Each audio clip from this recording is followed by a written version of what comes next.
লাগতেছে, অসুবিধা নাই। তো আপনারা একটু ধৈর্যের সাথে বসেন, ইনশাআল্লাহ আমাদের প্রধান মেহমান আপনাদের হুজুর ইমাম হুজুর একবার সংক্ষেপ আলাপ করলেন।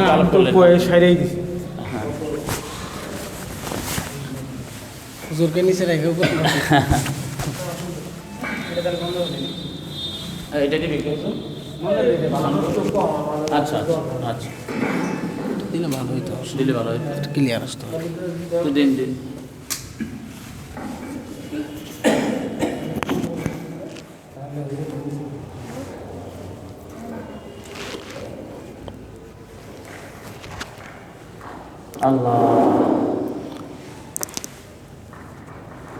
আসসালামু আলাইকুম ওয়া রাহমাতুল্লাহি ওয়া বারাকাতুহু।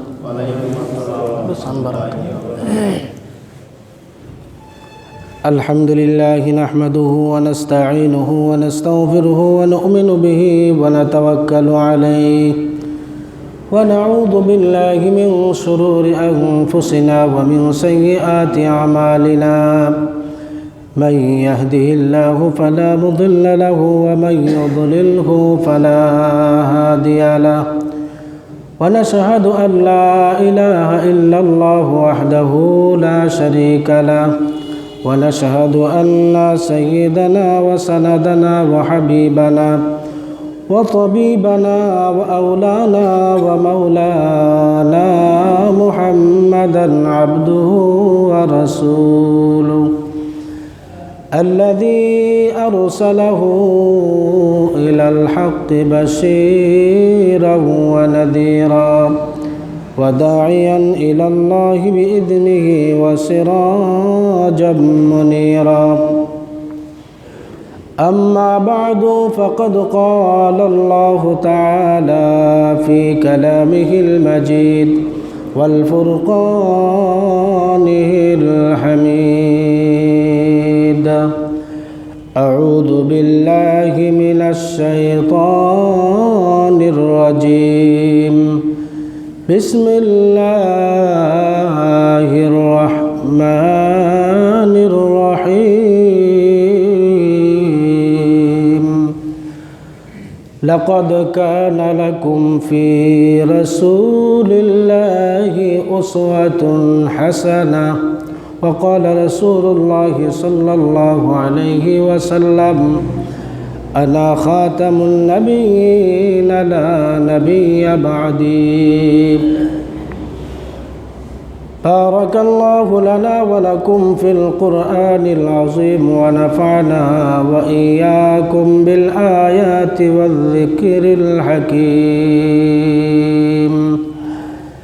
রিক্সা চলে না চালক ছাড়া, রিক্সা চলে না চালক ছাড়া, নৌকা চলে না মাঝি ছাড়া, বিমান চলে না পাইলট ছাড়া, দুনিয়া চলে না আল্লাহ ছাড়া, মুমিন চলে না জিকির ছাড়া। লা ইলাহা ইল্লাল্লাহ, আরেকটু জোরে লা ইলাহা ইল্লাল্লাহ,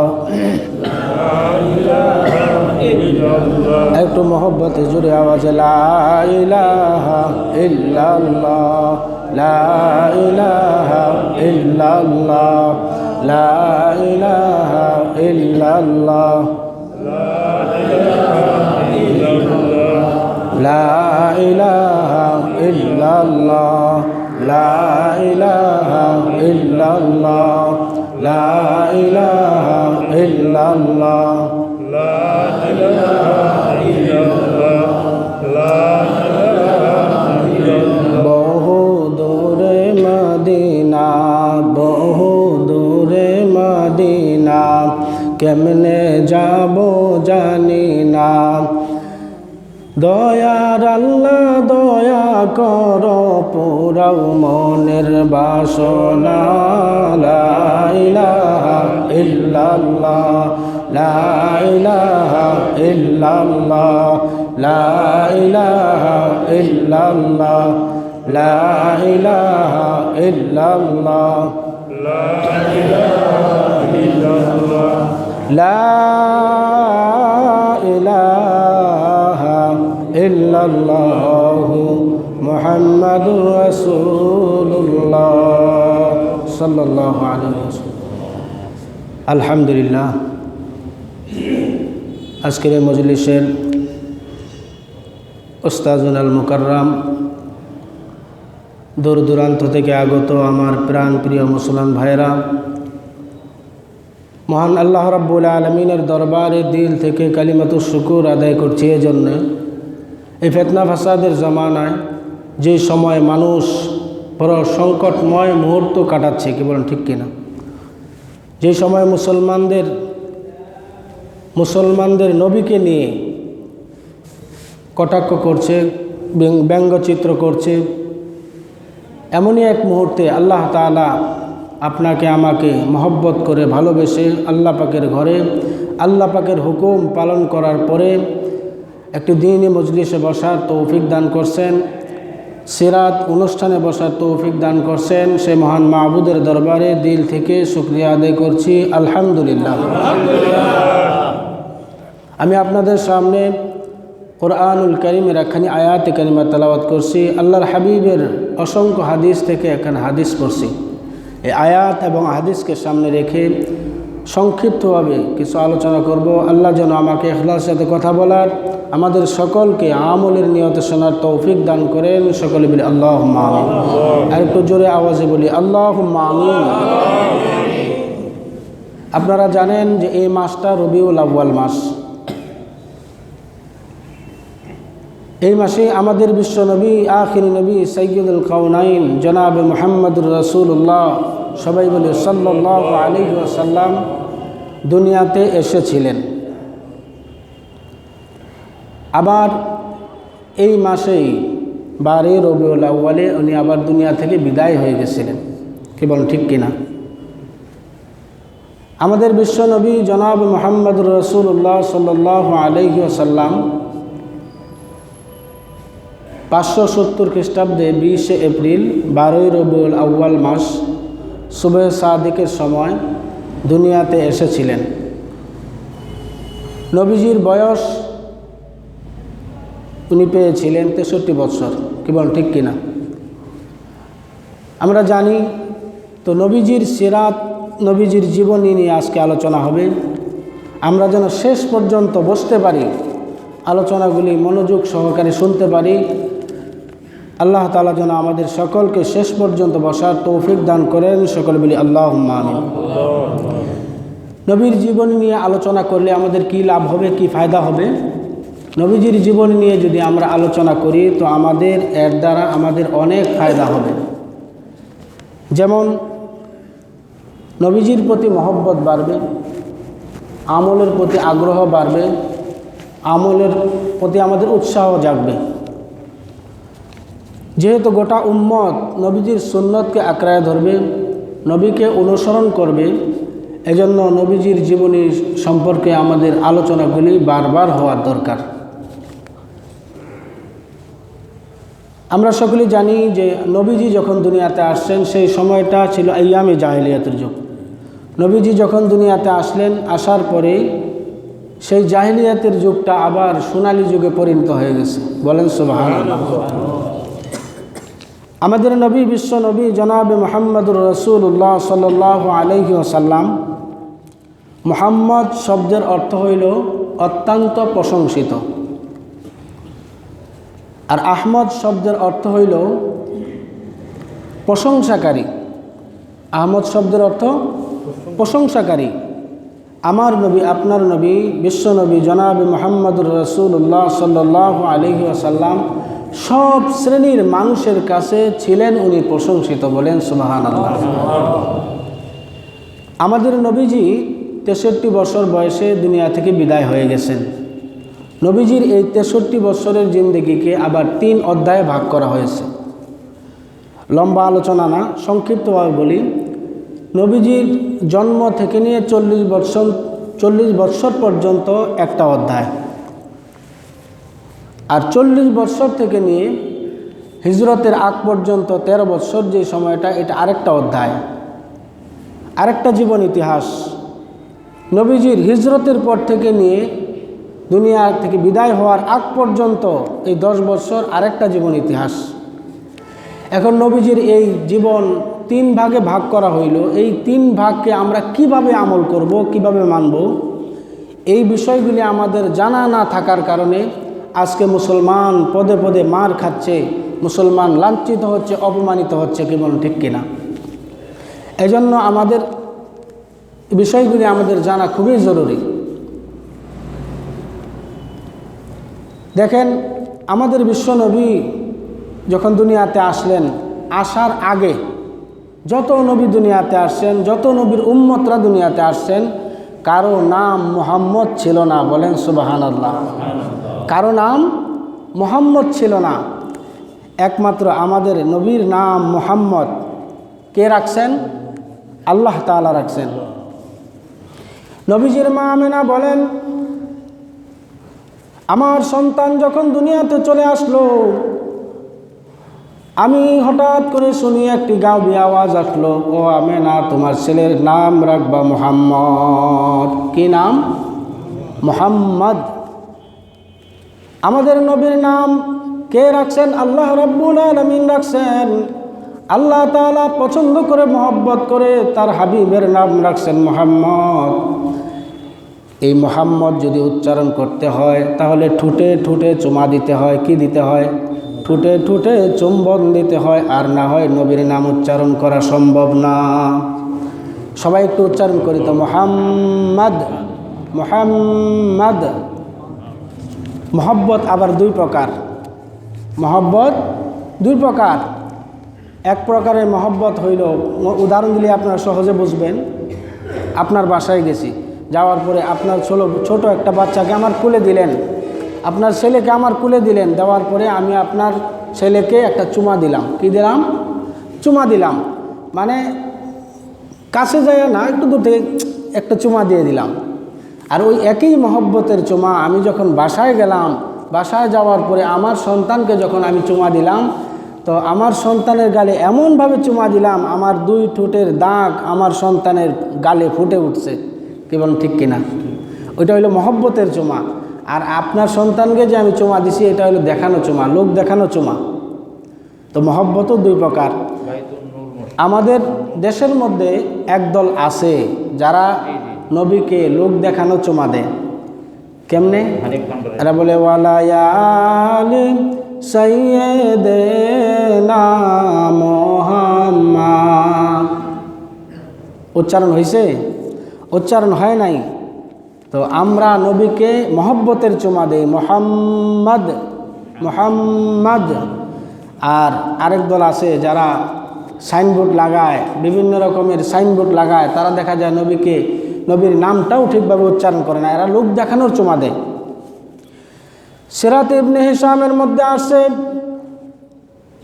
সিরাত ইবনে হিশামের মধ্যে উল্লেখ করা হয়েছে, নবীজির মা আমিনা বলেন, আমার সন্তান যখন দুনিয়াতে চলে আসলো, আমার সন্তান যখন দুনিয়াতে চলে আসলো, আসার পরে সন্তান যখন দুনিয়াতে আসে, গর্ভবতী মা যে সন্তান ভূমিষ্ঠ করে সেই সন্তানকে কোলে নিতে পারে না, আরেকজন কোলে নেয়। কি বলেন ঠিক কিনা?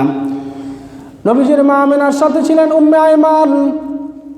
উম্মে আইমান কোলে নিয়েছে। নবীজির মা ডাক দিয়ে বলে, উম্মে আইমান, আমার সন্তানকে ভালো করে ধরে রাখো, এমন সুন্দর সন্তান আমি পেয়েছি, এরকম সুন্দর চেহারার আকার আকৃতির সন্তান আমার জীবনে কোনোদিন দেখি নাই। বলেন সুবহানাল্লাহ।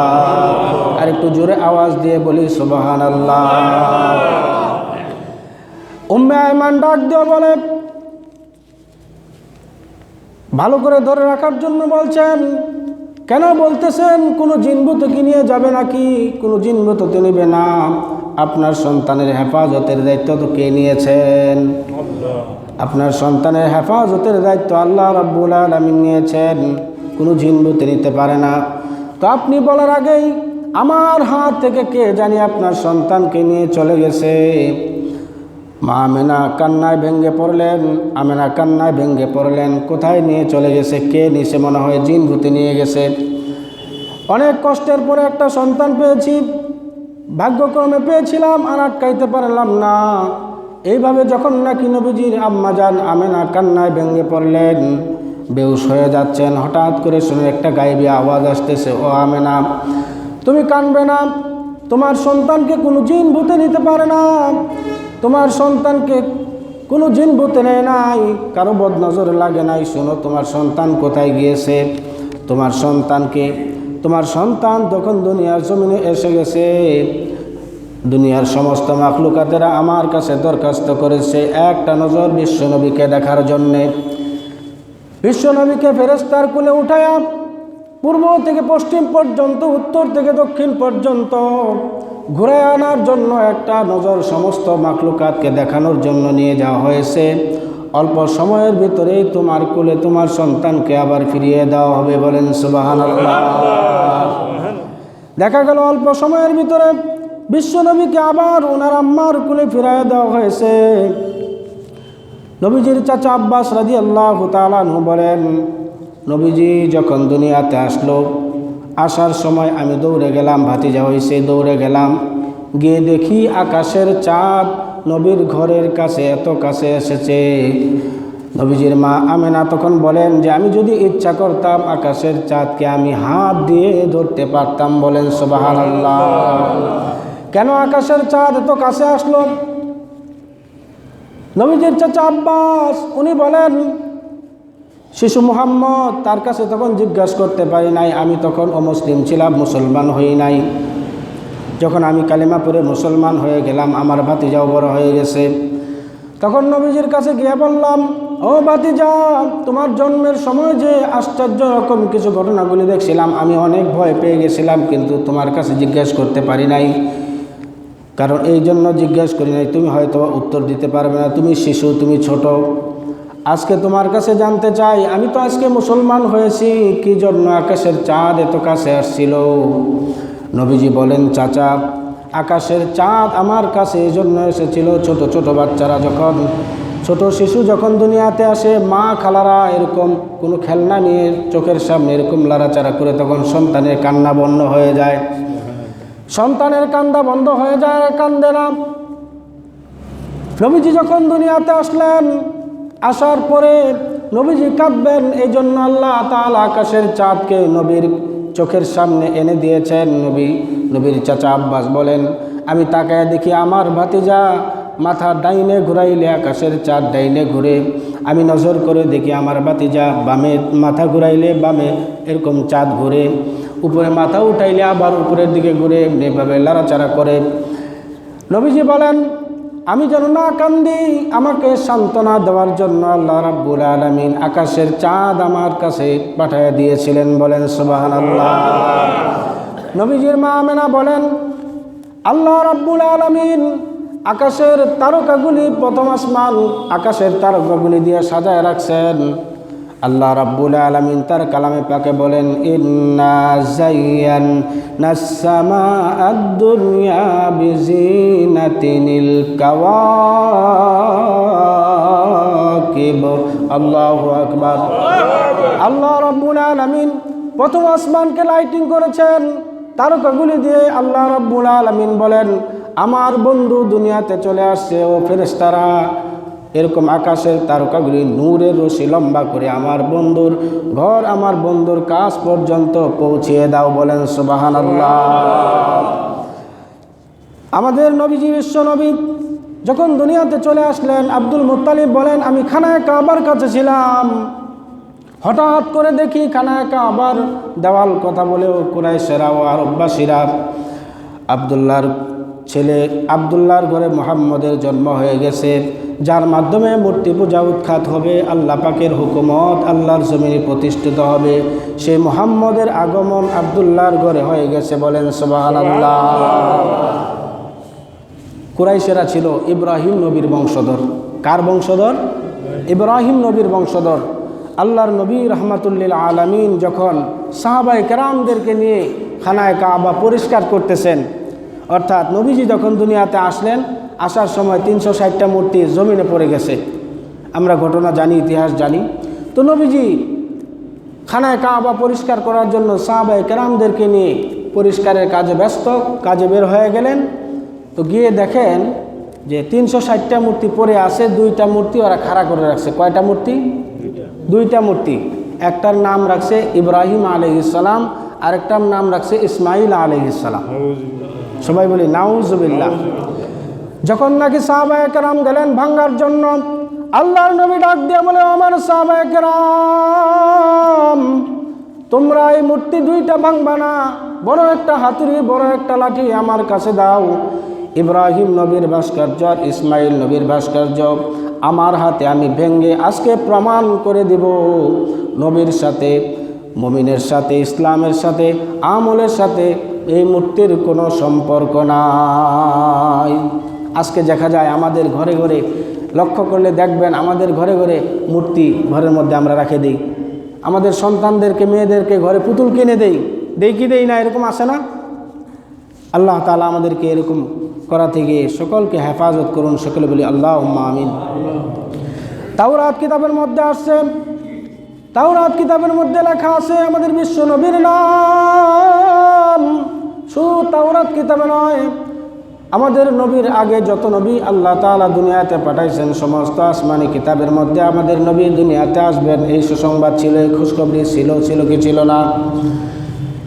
সমস্ত কিতাবগুলির মধ্যে আমাদের নবীর আগমন হবে এই ঘটনাগুলি লেখা ছিল, ইতিহাসগুলি লেখা ছিল। তাওরাত কিতাবের এক হাফেজ, তাওরাত কিতাবের এক আলেম, সে তাকায় দেখে তাওরাত কিতাবের মধ্যে লেখা আছে আমাদের নবীর নাম। সে চিন্তা করে এখানে আমাদের মুসা নবীর নাম থাকার কথা, এখানে মুহাম্মদের নাম কেন থাকবে? সে চিন্তা করলো ছিঁড়ে ফেলে দেব, কেটে ফেলে দিব। সে কেটে ফেলে দিল। পরের দিন আবার কিতাব উল্টায় দেখে 6 জায়গায় মুহাম্মদের নাম লেখা। বলেন সুবহানাল্লাহ। সে আবার পরের দিন কিতাব উল্টায় দেখে 6 জায়গা থেকে 9 জায়গা হয়ে গেছে। 3 বার ছিঁড়ে আবার বারে, 3 বার আবার ছিঁড়ে 3 বার, আবার 3 বার বারে, এইভাবে 9 হয়ে গেছে। কয় হয়ে গেছে? 9 হয়ে গেছে। সেই কারণ বুঝতেছে না, আশ্চর্য ব্যাপার, আমি ছিঁড়ি 3 বার, বারে আবার 3 বার। এ ঘটনা জানার জন্য ভালো একজন গবেষক তৎকালীন সময়ে তাওরাত কিতাবের আরও বিচক্ষণ আলেমের কাছে গিয়ে যখন জিজ্ঞাসা করলো যে আমি ছিঁড়ি 3 বার, আবার হয় 3 বার, এর কারণ তো বুঝলাম না। তখন ওই বড় আলেম ডাক দিয়ে বলে, এরে নির্বোধ কোথাকার, তুমি কার নামের উপরে হাত দিয়েছো? যার নামের হেফাজতের দায়িত্ব স্বয়ং আল্লাহ রাব্বুল আলামিন তার কুদরতি হাতে নিয়েছেন। বলেন সুবহানাল্লাহ। তুমি যদি তাওরাত কিতাব থেকে বিশ্বনবীর নামকে ছিঁড়তে থাকো, এমন সময় হঠাৎ করে দেখা যাবে, দেখবে তুমি তাকায় দেখবে গোটা তাওরাত কিতাবে নবীন মুহাম্মদের নাম ছাড়া আর কারো নাম বাকি থাকবে না। আমাদের বিশ্বনবী জনাবে মুহাম্মদুর রাসূলুল্লাহ সাল্লাল্লাহু আলাইহি ওয়াসাল্লামকে, আদম আলাইহিস সালাতু ওয়াস সালামকে দুনিয়াতে পাঠানোর 12,000 বৎসর পূর্বে আল্লাহ তাআলা নবীর নূরকে সৃষ্টি করছেন। নবীর নূরকে সৃষ্টি করছেন। সৃষ্টি করার পরে আল্লাহ পাকের আরশে আজিমের চতুর্পাশে শুধু রূহ মুবারক, নূর মুবারক ঘুরে আর আল্লাহ পাকের গুণগান গায়। বলেন সুবহানাল্লাহ। আদম আলাইহিস সালাতু ওয়াস সালামকে যখন আল্লাহ তাআলা কাদা মাটি দিয়ে তৈরি করলেন, করার পরে ওনার ভিতরে এখনো রূহ দেন নাই। আল্লাহ তাআলা যখন তার ভিতরে রূহ দিয়ে দিলেন, আদম আলাইহিস সালাতু ওয়াস সালাম বলেন, আমি রূহ আমার ভিতরে যখন দেহের ভিতরে রূহ চলে আসলো, আমি তাকায় দেখি আল্লাহ পাকের আরশে আজিমের পায়ার মধ্যে লেখা আছে লা ইলাহা ইল্লাল্লাহু মুহাম্মাদুর রাসূলুল্লাহ। সবাই বলি সাল্লাল্লাহু আলাইহি ওয়াসাল্লাম। আমাদের বিশ্ব নবী, আমরা কত বড় নবী পেয়েছি। আমাদের নবী যে কত বড় নবী, আমাদের নবীর কদর তো আমরা বুঝি না। কিতাবের মধ্যে আসছে যত নবী দুনিয়াতে আসছেন, দুনিয়ার শুরু থেকে নিয়ে কিয়ামত পর্যন্ত যত মানুষ আসবে আর আসছে, সমস্ত মানুষের জ্ঞান, মেধা, ইলম যদি গাঁটটি বেঁধে এক পাল্লায় রাখা হয়, আমাদের নবীর জ্ঞান, মেধা, ইলম যদি আরেক পাল্লায় রাখা হয়, আমাদের নবীর জ্ঞান হাজার হাজার গুণে ভারী হয়ে যাবে। বলেন সুবহানাল্লাহ। আমাদের নবীর চেহারা কত সুন্দর ছিল আমরা জানি। ইউসুফ আলাইহিস সালাতু ওয়াস সালাম অনেক সুন্দর ছিলেন। এরকম মিশরের মহিলারা ইউসুফ আলাইহিস সালাতু ওয়াস সালামের চেহারা দেখে তাদের হাতগুলি কেটে ফেলে দিয়েছিল। আয়েশা বলেন, নবীজির স্ত্রী আয়েশা বলেন, আমাদের আম্মাজান বলেন যে ওই সময় মিশরের মহিলারা যদি আমার নবীর চেহারাকে দেখতো, বিশ্ব নবীর চেহারা দেখতো, তাহলে তারা হাত না, তারা কলিজা পর্যন্ত কেটে ফেলতো। বলেন সুবহানাল্লাহ। আমরা কত বড় নবী পেয়েছি। নবীজির মা আমেনা বলেন, আমার সন্তান যখন দুনিয়াতে চলে আসলো, আমরা যখন দুনিয়াতে আসি আমাদের নার কাটা হয় দুনিয়াতে আসার পরে, কি বলেন ঠিক কিনা? নবীজির মা আমেনা বলেন, আমি তাকায় দেখি আমার সন্তান মুহাম্মদ নার কাটা অবস্থায় দুনিয়াতে এসেছে। নবীজির মা আমেনা বলেন, আমি তাকায় দেখি আমার সন্তান খতনাকৃত অবস্থায় দুনিয়াতে এসেছে। আমি তাকায় দেখি আমার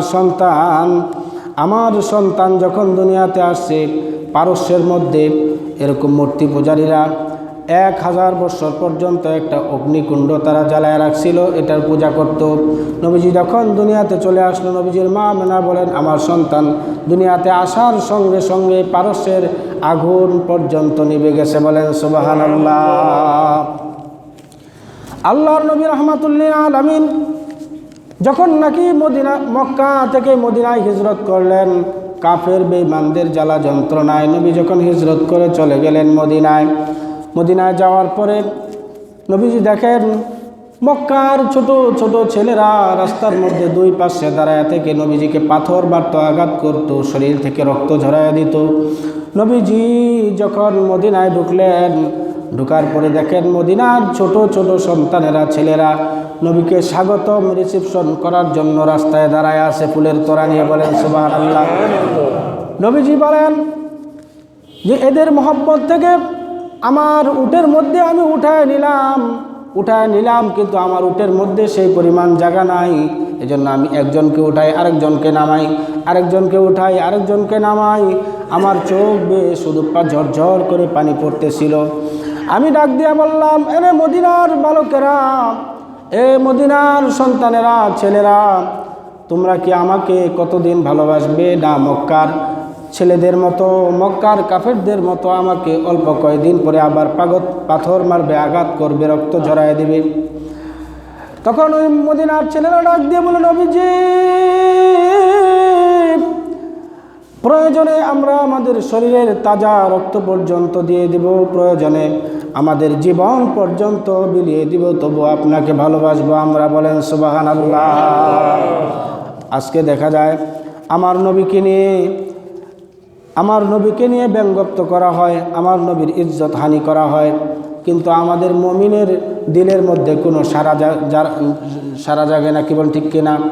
কোনো আলোড়ন তৈরি হয় না। আমাদের ঘুমন্ত মুমিন আমরা ঘুমায় আসি, আমাদের দিলের ভিতরে একটু ব্যথা লাগে না যে নবীকে নিয়ে ব্যঙ্গচিত্র করতেছে, নবীর ইজ্জত নিয়ে এরা টানাটানি করতেছে। কাল কিয়ামতের ময়দানে যদি আল্লাহ জিজ্ঞাসা করে, আমার উম্মত হয়ে তুমি